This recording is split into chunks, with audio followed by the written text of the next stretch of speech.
ছেলের বায়না শুরু হয়ে গেছে মাসির বাড়িতে যাবে, তো আমি নিয়ে যাচ্ছি আর মাসির বাড়িতে। আর রাস্তায় দেখো এতগুলো কুকুর আর মানুষজন কিন্তু একটা দুটো।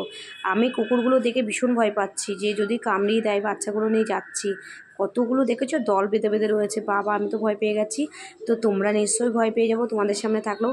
তারপর আমি দিদির বাড়িতে যাচ্ছিলাম, তো দিদির মেয়েই চলে এসেছিলো, তারপর তাও বলছে যাবে মাসির বাড়িতে। তো আমি কি করব, যেতে হবে, তাই জন্য যাচ্ছি নিয়ে। তো তোমরা কেমন আছো? আশা করি ভালো আছো। আজকে থেকে ভিডিওটা আমি শুরু করলাম, এখান থেকে ভিডিওটা স্টার্ট করলাম। তো অনেক দিন ধরে হয়ে গেছে, বিকেলবেলা আমি তো ঘর থেকে একদমই বেরোই না।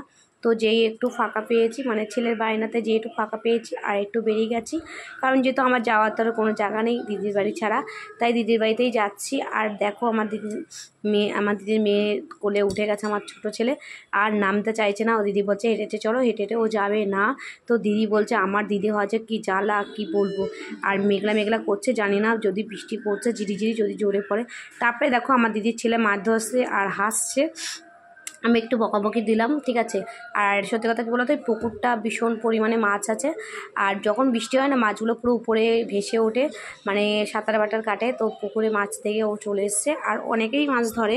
তারপরে এই মন্দিরটা যখনই যাই, দিদির বাড়ির সামনে যে মন্দিরটা থাকে মায়ের বাবা ভোলেনাথের, তো এই জন্য দেখিয়ে দিলাম তোমাদেরও, এটা দেখিয়ে দিলাম একটু কত সুন্দর। আর বাবা বড় ঠাকুরকেও তোমাদের দেখিয়ে দিয়েছি। তো এটাও মন্দির আছে, দুটো মন্দিরই পাশাপাশি করেছে। আমি চলে এসেছি রান্না করে, সকাল সকাল উঠে গেছি, উঠে আমার সব কাজ বাজ স্নান টান করে হয়ে গেছে। আমার ছেলের এখন বায়না পাঁপড় ভেজে দাও, আমার ছোটো ছেলের বায়না এখন পাঁপড় খাবে। তো কি করব, আমার তো কিছু করার নেই, করতেই হবে, কারণ যেহেতু ছেলের বায়না।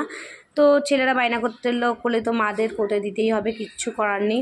আর সত্যি কথা বলতে আমার একদমই ভালো লাগছে না, মন টন ভীষণ খারাপ, ভালো লাগছে না, মনে হচ্ছে শুধু ঘুমিয়ে থাকি, ঘুম পাচ্ছে। রান্নাঘরে ঘুমিয়ে ঘুমিয়ে মনে হচ্ছে পড়েই যাব, তাই যাই হোক করে তো দিতেই হবে।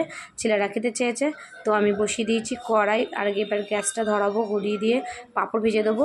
তা আমি আমার ছেলেকে বলছি যে আমি পাঁপড় ভাজা করে দেবো না বলেছি বলে, আমার ছেলে বলছে না আমার পাঁপড় ভাজা করে দাও, আমি পাঁপড় খাবো। তারপরে দেখো আমি না করেছি বলে ও কী করছে, ও হচ্ছে কোটো নিয়ে বলছে মা দাও না ভেজে দাও না, খাবো পাঁপড় খাবো। তারপরে দেখো পাঁপড় ভাজিও নি, তার আগেই বাটি বের করে সাজিয়ে নিয়েছে। তো বাটি বের করা দেখে আমার ভীষণ কষ্ট হলো, আমি বললাম না, তাহলে বাটিটা যখন বের করেছে একটু পাঁপড়টা ভাজা করেই দিই। তা ও পাঁপড় ভাজা করছে, আমি বললাম তুমি ওই ঘরে যাও না, ও আমার পাশে থাকবে। পাঁপড় ভাজা করতে করতে চলে আসলাম ঘরে এসে দেখো আমার কি অবস্থা দেখেছো।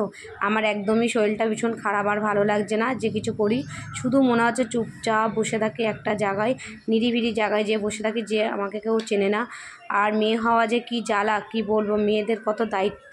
যারা বাড়ির বউ তারা বোঝে, তারা জানে যে কত দায়িত্ব থাকে একটা বাড়ির বউর আর মার, বা যাই বলো, ভীষণ কষ্ট হয়। আর আমি চাই আমি পরের জন্মের জন্য মেয়ে হয়ে না জন্ম নিই। তারপরে চলে আসলাম, একটু বড় ছেলের বায়না শুরু হয়ে গেছে, এবার খাবে। আলুর চপ করতে বলেছিল, আগের দিন করেছে বলে ভালো লেগেছে বলে আজকে আবার করেছি। তো যাই হোক, ভিডিওটা কেমন লাগছে তোমরা অবশ্যই কমেন্টে জানিও, ভালো লাগলে অবশ্যই লাইক কমেন্ট করে দিও। আর হচ্ছে কমেন্টে জানিও যে তোমরা কারা কারা কুকুরের ভয় পাই। আমি কিন্তু ভীষণ কুকুরের ভয় পাই। আর কাবে করলাম একটু সয়াবিনের তরকারি। তো চলো আজকের জন্য এইটুকুনি, টাটা বন্ধুরা, ভালো থেকো।